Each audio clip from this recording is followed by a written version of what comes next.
आखिर पिछले एक महीने में ऐसा क्या हो गया कि हमेशा भारत के खिलाफ जहरीली जुबान बोलने वाला चीन अचानक से गुड़ की जुबान बोलने लगा है। जो चीन हमेशा आग से ना खेलने की धमकी देता था, अब वही चीन अचानक से एकदम ठंडा होकर भारत को अपना मित्र बनाना चाहता है। जिस चीन के विदेश मंत्री की अचानक भारत यात्रा को लेकर भारत ने कोई गर्मजोशी नहीं दिखाई, लेकिन फिर भी उसी चीन के विदेश मंत्री अपने सरकारी मीडिया में यह बयान दे रहे हैं कि भारत यात्रा के दौरान उन्होंने गौर से महसूस किया कि दोनों देशों के बड़े नेता इस आम राय को मानने के लिए सहमत थे कि दोनों देश एक दूसरे के लिए खतरा नहीं है। अब सवाल यह है कि भारत तो हमेशा चीन को कठोर शब्दों में जवाब देता है और वहीं भारत सीमा पर चीन को हालात बिगाड़ने का जिम्मेदार भी मानता है। तो फिर खुद चीन के विदेश मंत्री ने यह बयान क्यों दे दिया कि दोनों देशों के नेता यह मानते हैं कि भारत और चीन एक दूसरे के लिए खतरा नहीं है।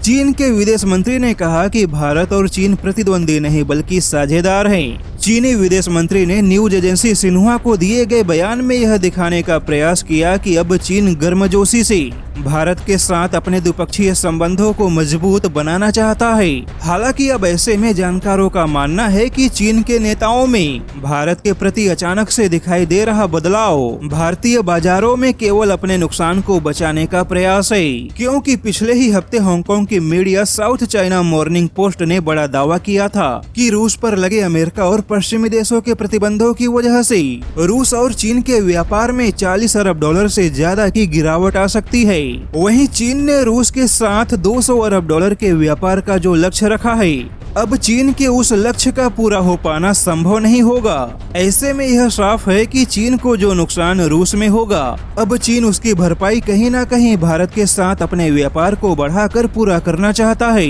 और जैसा कि चीन के लिए उसका व्यापार सबसे पहले आता है, ऐसे में चीन यह भी नहीं चाहता कि पहले से ही रूस यूक्रेन युद्ध की वजह से गंभीर हो चुके वैश्विक माहौल के बीच में चीन के व्यापार के लिए भी कोई गंभीर संकट पैदा हो। यही वजह है कि अब चीन भारत के खिलाफ जहर उगलने के बजाय भारत के लिए मीठी जुबान बोलकर केवल अपने व्यापार को बचाना चाहता है।